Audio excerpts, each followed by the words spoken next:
Hello, good morning dear students. Online classes में आपका स्वागत है। आज का हमारा टॉपिक है बिजनेस साइकिल, या इसको हम ट्रेड साइकिल भी बोल सकते हैं, व्यापार चक्कर।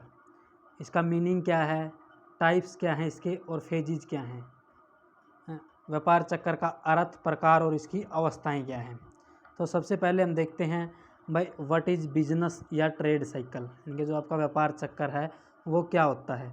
तो हम अक्सर सुनते हैं भाई सभी देशों के अंदर, या देखते हैं भाई उस देश के अंदर मंदी आ गई, उस देश के अंदर तेज़ी आ गई, भाई बूम आ गया या डिप्रेशन आ गया। तो ये हम अक्सर सुनते रहते हैं। तो इस प्रकार से हम देखते हैं भी जो आपका प्रत्येक देश होता है उसमें टाइम टू टाइम या समय समय पर मंदी और तेज़ी आती रहती है। डिप्रेशन और जो बूम होते हैं वो आते रहते हैं। मंदी की अवस्था में अगर किसी भी कंट्री के अंदर डिप्रेशन आता, मंदी आती है, तो उसकी अवस्था में जो आउटपुट होता है, उत्पादन होता है, वो क्या होता है, लो होता है। अनएम्प्लॉयमेंट इंक्रीज होती है, बेरोज़गारी बढ़ती है, और जो प्राइसेस हैं वो भी क्या होती हैं, रिड्यूस होती हैं, कम होती हैं। और अगर इसकी अपोजिट बात करें, यानी कि बूम की फेज़ के अंदर या अवस्था के अंदर जो आपका आउटपुट है, एम्प्लॉयमेंट है, और जो प्राइसेस हैं वो क्या होते हैं, इंक्रीज होते हैं, बढ़ते हैं, सारे के सारे बढ़ते हैं। तो इस प्रकार से देखते हैं जो ये डिप्रेशन और जो बूम है कि ये जो परिवर्तन होते हैं, ये चेंज होते हैं, ये परिवर्तन होते हैं, वो क्या होते हैं, चक्रीय रूप में होते हैं, इनके साइक्लिकल वे में होते हैं। इसलिए इन्हें क्या कहते हैं, व्यापार चक्कर कहते हैं। इनके कभी तो किसी भी अर्थव्यवस्था इकोनॉमी के अंदर क्या आती है, बूम आ जाती है, कभी तेजी आ जाती है, फिर बूम आ जाती है, तेजी आती है। तो इस प्रकार से ये जो व्यापार के जो ट्रेड्स, जो आपके ये मंदी और तेजी के जो परिवर्तन है वो क्या है, चक्रीय रूप में चलते रहते हैं, साइक्लिकल वे में चलते रहते हैं। इसीलिए हम इनको क्या कहते हैं, ट्रेड या बिजनेस साइकिल कहते हैं। इस प्रकार से देखते हुए किसी अर्थव्यवस्था में एक निश्चित समय के बाद, यानी कि किसी भी इकोनॉमी में एक डेफिनेट टाइम के बाद मंदी तथा तेजी के रूप में होने वाले परिवर्तनों को व्यापार चक्कर कहते हैं। यानी कि एक डेफिनेट टाइम के अंदर किसी भी इकोनॉमी के अंदर मंदी और तेजी के रूप में जो भी परिवर्तन होते हैं उनको हम क्या कहते हैं, व्यापार चक्कर कहते हैं। अगर रैंडमिक fluctuation taking place in a economy at attributes in the form of boom and depression are called trade और business cycles। फिर अगर इसकी हम डेफिनेशन की बात करें तो अलग अलग जो आपके इकोनॉमिस्ट उन्होंने अलग अलग दे रखी है। इसके अंदर हम जैसे आपके देखते हैं प्रोफेसर एनातोल मुराद के अकॉर्डिंग तेजी तथा मंदी के बार बार उत्पन्न होने की अवस्था, यानी कि डिप्रेशन और बूम के बार बार उत्पन्न होने की अवस्था व्यापार चक्कर की सबसे सरल परिभाषा है। Business cycle are alternation of property and depression. Keynes के अकॉर्डिंग केन्स कहते हैं कि जो व्यापार चक्कर की अच्छी अवधि, यानी कि एक गुड पीरियड क्या होता है जिसमें कीमतों में वृद्धि होती है, प्राइस इंक्रीज होती है, अनएम्प्लॉयमेंट में जो परसेंटेज गिरावट होती है।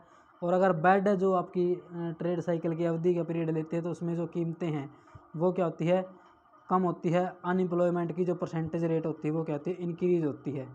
और उनका जो योग होता है, उनका सभी का क्या होता है, ये एक प्रकार के योग होता है, जोड़ होता है, टोटल होता है। तो नेक्स्ट इसके अंदर हम देखते हैं भाई उसके क्या क्या टाइप्स हैं, टाइप्स ऑफ बिजनेस साइकिल, व्यापार चक्कर के क्या क्या प्रकार हैं।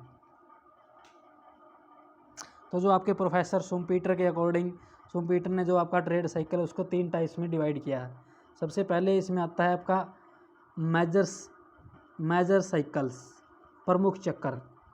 ये चक्कर 8 से 12 वर्ष की अवधि के होते हैं, यानी कि 8 से 12 वर्ष के पीरियड के दौरान होते हैं। ये जो आपके चक्कर होते हैं 8 से 12 वर्ष के होते हैं। इनकी सबसे पहले अगर एक्सप्लेनेशन की बात करें, व्याख्या की बात करें, तो सबसे पहले फ्रांस के इकोनॉमिस्ट थे जगलर ने इनकी सबसे पहले एक्सप्लेनेशन की थी या व्याख्या की थी। तो इसलिए इन जो आपके जो प्रमुख चक्कर होते हैं, जो मेजर साइकिल्स होते हैं, उनको जगलर साइकिल्स भी कहा जाता है, जगलर चक्कर भी कहा जाता है। नेक्स्ट इसके अंदर आपका जो सेकंड इसका टाइप्स है वो आपका है माइनर साइकिल्स, यानी कि छोटे चक्कर। ये चक्कर 2 से 5 वर्ष की अवधि के होते हैं, 2 से 5 ईयर्स के पीरियड के होते हैं। इनकी अगर एक्सप्लेनेशन की सबसे पहले बात करें तो एक अंग्रेज़ इकोनॉमिस्ट थे, किचन ने की थी। तो इनको इस प्रकार इन्हें जो है किचन साइकिल भी कहा जाता है। नेक्स्ट अगर थर्ड इसके अंदर देखें तो वेरी लॉन्ग साइकिल्स, अति दीर्घ चक्कर। ये चक्कर बहुत ही लंबे समय अर्थात लॉन्ग पीरियड के होते हैं, जैसे 50 से 60 वर्ष की अवधि के होते हैं। इनकी व्याख्या सबसे पहले रूस के अर्थशास्त्री यानी कि जो आपके इनकी जो व्याख्या थी, एक्सप्लेनेशन थी, रूस के इकोनॉमिस्ट थे कोंड्रातीफ ने की थी, इसलिए इनको कोंड्रातीफ साइकिल्स भी कहा जा सकता है। तो एक अति दीर्घ चक्कर में यानी कि जो एक लॉन्ग साइकिल्स होता है उसमें प्रमुख छोटे छोटे क्या होते हैं, चक्कर शामिल हो सकते हैं। नेक्स्ट इसके अंदर आपका आता है फेजेज ऑफ बिजनेस साइकिल, यानी कि इसकी क्या क्या अवस्थाएं हैं। जो बिजनेस साइकिल है उसकी क्या क्या अवस्थाएं हैं, फेजेज क्या क्या हैं। तो जो आपके प्रोफेसर शुम्पीटर थे उन्होंने इसको 4 फेजेज के अंदर या 4 अवस्थाओं के अंदर डिवाइड किया है जो आपका बिजनेस साइकिल है। सबसे पहले इसके अंदर उसने बताया एक्सपेंशन और बूम, विस्तार और तेज़ी। उसके बाद आता है रिसेशन, सुस्ती, डिप्रेशन, थरो और कॉन्ट्रैक्शन यानी कि मंदी। फिर आता है रिकवरी यानी कि पुनरुत्थान। अब हम देखते हैं इसको डायग्राम के थ्रू, ये जो भी चारों जो स्टेजेस बताई थी शुम्पीटर ने उसके अकॉर्डिंग हम देख सकते हैं वह डायग्राम। ओ एक्सिस पर हम लेते हैं टाइम और ओ वाई एक्सिस पर हम लेते हैं आउटपुट। तो जो ये आपकी जो ई जो लाइन है ये किसको शो करती है, ये आपकी फुल एम्प्लॉयमेंट को शो करती है। सबसे पहले हम देखते हैं बस इस पॉइंट पर इकोनॉमी के अंदर फुल एम्प्लॉयमेंट है। तो इकोनॉमी जब भी यहाँ पर फुल एम्प्लॉयमेंट के बाद क्या करते हैं, इकोनॉमी ग्रोथ करना स्टार्ट करती है।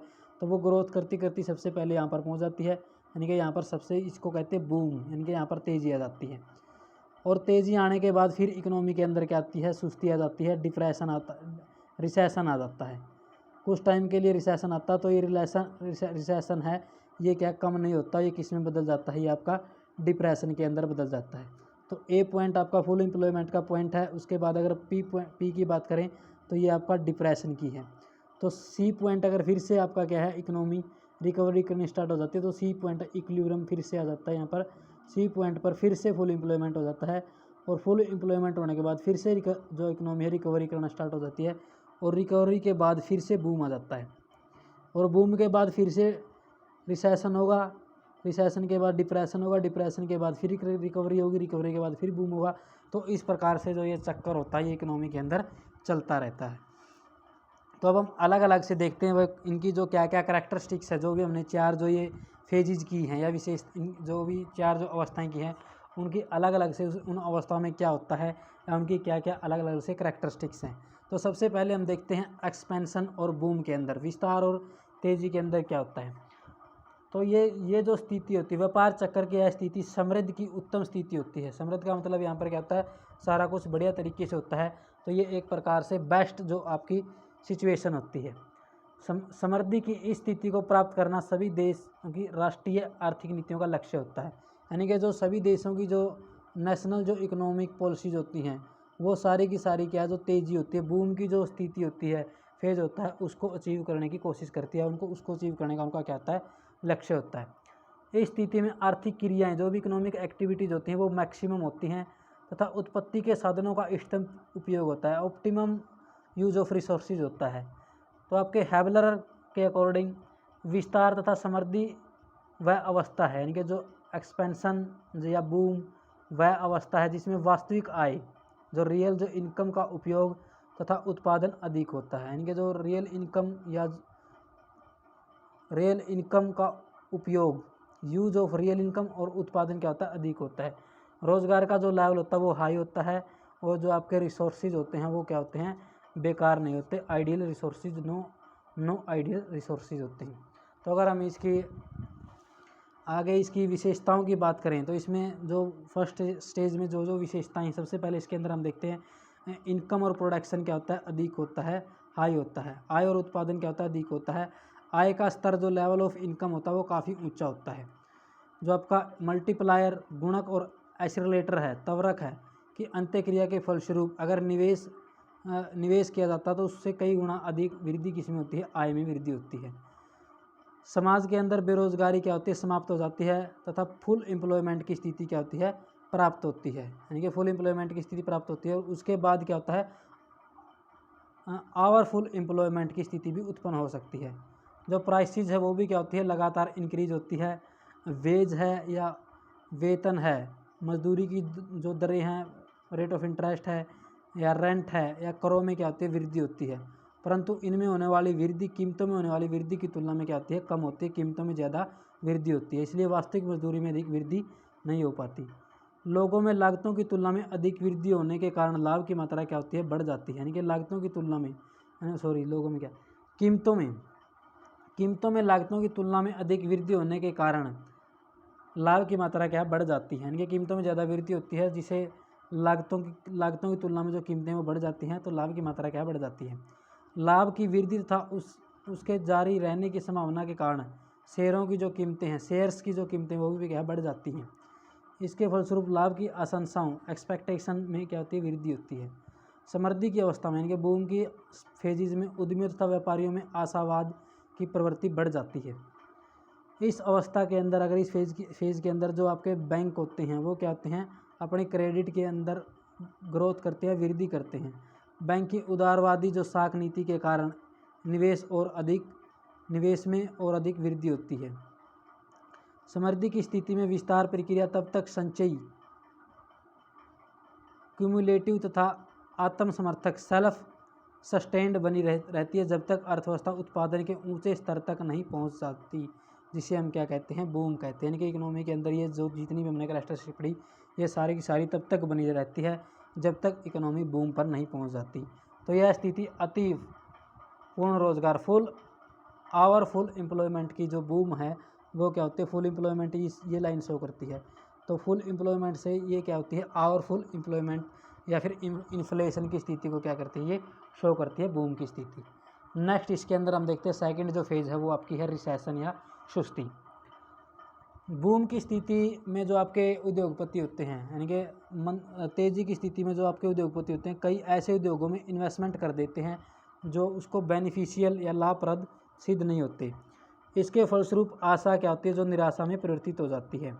निवेश कम होना आरंभ हो जाता है, कई उद्योग बंद हो जाते हैं, बेरोजगारी बढ़ती है तथा लोगों की आय कम होने लगती है।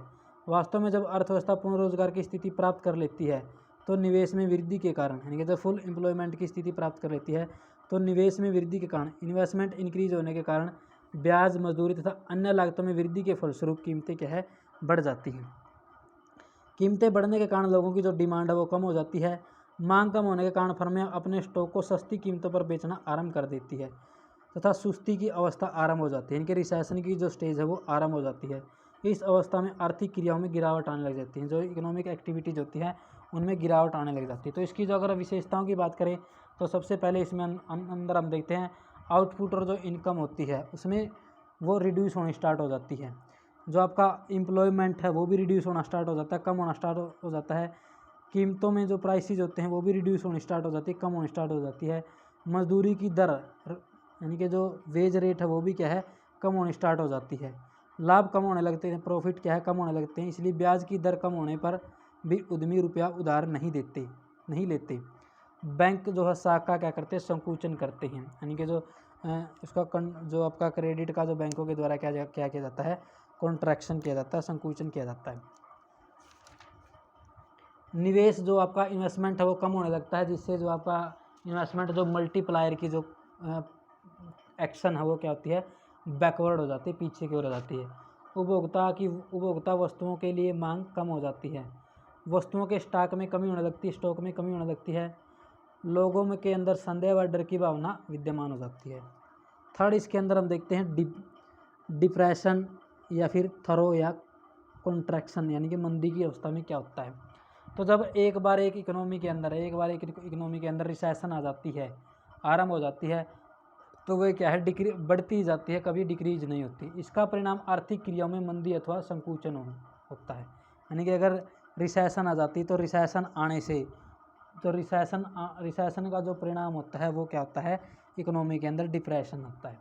व्यापार चक्कर की मंदी की अवस्था में अर्थव्यवस्था में उत्पादन तथा रोजगार का स्तर बहुत ही कम हो जाता है। यानी कि अगर डिप्रेशन की स्टेज पर लेते हैं तो जो आपका आउटपुट है, जो एम्प्लॉयमेंट का जो लेवल है वो बहुत ही कम हो जाता है।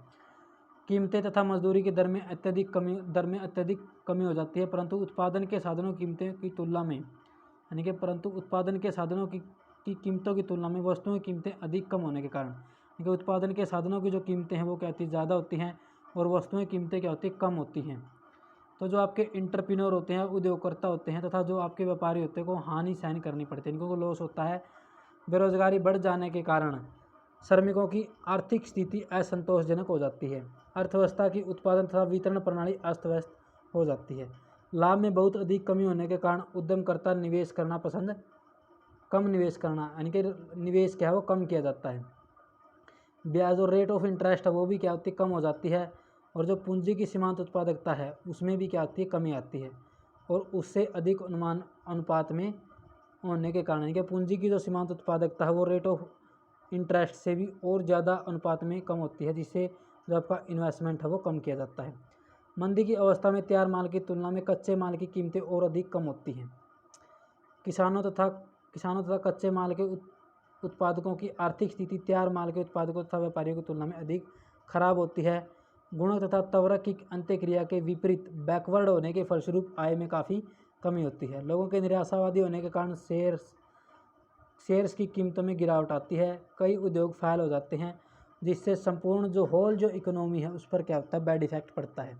इस प्रकार मंदी की स्थिति में जो आपकी इनकम है, आउटपुट है, एम्प्लॉयमेंट है, प्राइसेस हैं, प्रॉफिट है, आपका इंटरेस्ट है, वेज है, जो आपकी डिमांड है आदि सभी जो आर्थिक जो भी एलिमेंट होते हैं उनमें क्या आती है, रिड्यूस होना स्टार्ट हो जाते हैं, उनमें कॉन्ट्रैक्शन आता है, गिरावट आनी स्टार्ट हो जाती है। तो अगर इसकी हम करैक्टरिस्टिक्स की बात करें, विशेषताओं की बात करें, तो सबसे पहले जब ये पीछे मैंने पढ़ा था, जो भी पीछे पढ़ा है वे सारी की सारी इसके अंदर आती है। आउटपुट और इनकम का जो लेवल होता है वो लो होता है। रोज़गार क्या होता है, रिड्यूस होता है। अनएम्प्लॉयमेंट क्या है, इंक्रीज होता है। वेज, इंटरेस्ट और जो भी अदर कॉस्ट होती है वो लो होती है। प्राइसेस बहुत ही कम हो जाती हैं। लाभ की मात्रा बहुत कम हो जाती है, इसलिए ब्याज की दर कम होने पर भी निवेश की प्रेरणा कम होती है। बैंकों के पास नगद कोष क्या है, बढ़ जाते हैं। साख की मांग कम हो जाती है। जो आपकी घिसी तथा पुरानी मशीनों को भी प्रतिस्थापित रिप्लेस नहीं किया जाता, यानी कि जो मशीनें पुरानी पड़ जाती है उनको रिप्लेस नहीं किया जाता, इसलिए पूंजीगत वस्तुएं जैसे कैपिटल गुड्स की जो डिमांड होती है वो कम होती है। उपभोक्ता वस्तुओं की मांग भी क्या होती है, कम होती है। सभी प्रकार का निवेश कम होता है, इसलिए गुणक तथा त्वरक की जो अंत्यक्रिया है, रिएक्शन होती है, उसका विपरीत नेगेटिव इफेक्ट पड़ता है। लोग निराशावादी हो जाते हैं, इसका अर्थव्यवस्था पर क्या होता है, बैड इफेक्ट पड़ता है। तो फोर्थ के अंदर अगर हम देखते हैं जब है रिकवरी या पुनरुत्थान, तो यह भी हम ध्यान देने योग्य बात है कि मंदी की अवस्था में मंदी की जो डिप्रेशन की जो स्टेज होती है वो सदैव ही कायम नहीं रहती, यानी कि हमेशा ही वो क्या है, कायम नहीं रह सकती। मंदी की अवस्था के दौरान उद्यमी पूंजीगत वस्तुओं तथा मशीनों का प्रतिस्थापन भी नहीं कर पाते। उत्पादन काफ़ी कम हो जाता है, वस्तुओं के स्टॉक बहुत कम हो जाते हैं। मंदी के दौरान भी एक ऐसी स्थिति आती है, यानी कि डिप्रेशन के दौरान एक ऐसी स्टेज आती है जिसमें वस्तुओं की दुर्लभता अनुभव की जाने लगती है, यानी कि स्कैरसिटी, जो गुड्स की स्कैरसिटी है वो क्या है, अनुभव की जाने लगती है। मशीनों के प्रतिस्थापन रिप्लेसमेंट की आवश्यकता इतनी बढ़ जाती है कि उद्यमियों को किसी भी मशीनों के स्थान पर कोई नई मशीन क्या है, खरीदनी पड़ती है। इसके जो फलस्वरूप पूंजीगत वस्तुओं की मांग क्या बढ़ती है, पूंजीगत उद्योगों में निवेश बढ़ाना पड़ता है, यानी कि जो कैपिटल जो आपकी इंडस्ट्रीज होती है उनको उनमें इन्वेस्टमेंट क्या है, बढ़ाना पड़ता है। निवेश में वृद्धि होने के फलस्वरूप गुणक तथा त्वरक की अंत्यक्रिया, interaction of multiplier and acceleration आरंभ हो जाता है। इसके फलस्वरूप आय बढ़ती है, और आय बढ़ेगी तो जो वस्तुओं की डिमांड है वो क्या है, बढ़ेगी, प्रोडक्शन बढ़ेगा, एम्प्लॉयमेंट बढ़ना आरंभ हो जाता है। इस प्रकार अर्थव्यवस्था में मंदी की स्थिति से निकलकर धीरे धीरे तेज़ी की ओर बढ़ने लगती है, यानी कि डिप्रेशन की स्थिति से निकलकर जो इकोनॉमी है वो रिकवरी कर तेज़ी की स्थिति की ओर बढ़ने लगती है, तथा नया व्यापार चक्कर फिर से क्या हो जाता है, आरंभ हो जाता है।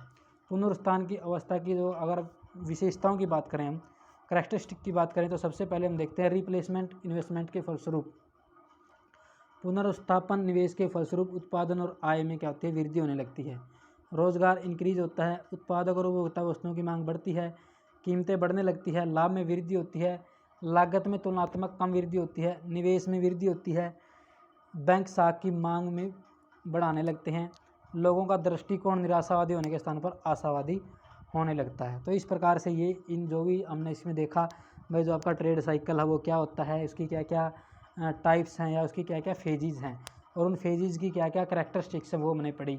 तो आपकी बुक के अंदर एक छोटी सी टेबल बनाकर दे रखी है भाई, जो चारों स्टेज है, एक्सपेंशन या बूम, रिसेशन, डिप्रेशन और रिकवरी, इन सभी के अंदर क्या क्या करैक्टरिस्टिक्स हैं, चारों की एक ब्रीफ के अंदर करैक्टरिस्टिक्स दे रखी है, या पढ़ लेना। जैसे सबसे पहले दे रखा है भाई रोज़गार, तो रोज़गार एक्सपेंशन स्टेज के अंदर क्या होता है, हाई होता है, अधिक होता है। सुस्ती के अंदर वो सडनली क्या होता है, कम हो जाता है। मंदी के अंदर बहुत कम हो जाता है और पुनरुत्थान के रिकवरी के अंदर फिर ये बढ़ने लगता है। तो इसी प्रकार से जो भी आपके ये पॉइंट दे रखे हैं अलग अलग, इन पॉइंट में ये बता रखा है भाई चारों फेजेज के अंदर क्या क्या इन पॉइंट के साथ होता है। जैसे रोज़गार पर क्या इफेक्ट पड़ता है, प्रोडक्शन पर क्या पड़ता है, वेज पर क्या पड़ता है, प्राइसेस पर क्या पड़ता है, रेट ऑफ इंटरेस्ट पर क्या पड़ता है, बैंक क्रेडिट पर क्या पड़ता है, फिर प्रोडक्शन पर क्या पड़ता है, स्टॉक पर क्या पड़ता है, और जो लोगों की भावना होती है, एक्सपेंशन होती है, उस पर क्या इसका इफेक्ट पड़ता है। तो ये इसको टेबल के अंदर इसको अच्छे से पढ़ लेना।